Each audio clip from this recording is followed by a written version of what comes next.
I rise today to talk about a growing problem in the United States. Employers across our country have millions of job openings but are unable to find workers with the skills needed to fill those jobs. According to a recent study by CareerBuilder, nearly 50% of employers nationwide cannot find skilled workers to fill open positions. Many of these jobs are located in lucrative career fields like welding, emergency medical response, electrical engineering, robotics, and carpentry. This gap between employers and our workers is holding our economy back. It is exacerbating our unemployment problem, it is hurting our communities, and is placing unneeded pressure on our families. The American economy needs qualified workers with the skills and drive necessary to fill these open jobs. And I believe part of the answer to how we address this problem is career and technical education. Career and education, or CTE, is simply education that specializes in the skilled trades, applied sciences, information technology, and similar disciplines. Career and technical education occurs in schools across America.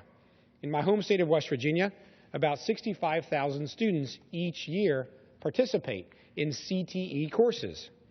And those who do are much more likely to succeed. Over 80% of West Virginians participants meet industry-driven performance requirements for the skills they receive, and 95% go on to additional post-secondary education, the workforce, or the military.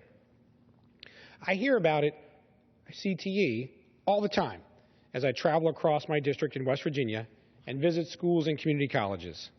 I've seen the classrooms and the students whose eyes light up when they show off their work. I've spoken to the faculty and administrators who have committed their careers to training up a next-generation workforce. And I know that just a little more support will make a huge difference.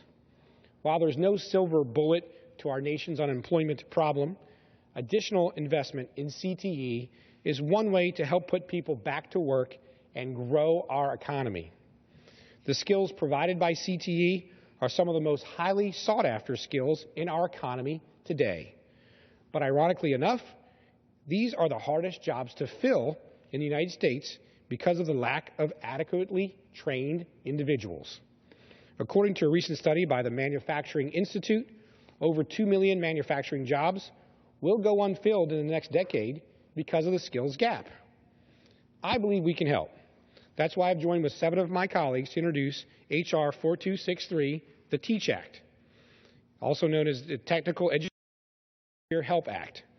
My bipartisan bill will invest in our CTE programs by providing new resources for the technical education teachers without authorizing any new spending.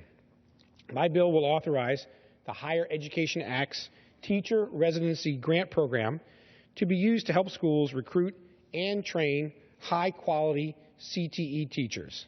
This is currently not allowed. My bill will increase the quality of training that students receive by recruiting mid-career professionals in relevant technical fields. Having teachers with real work experience in the fields that they teach will ensure students receive the best training.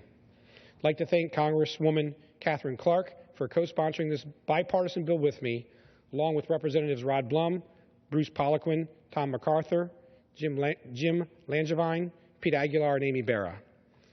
Our bill has been endorsed by a broad group of experts, including the Alliance for Excellent Education, American Federation of Teachers, and the Association for Career and Technical Education, and Future Farmers of America.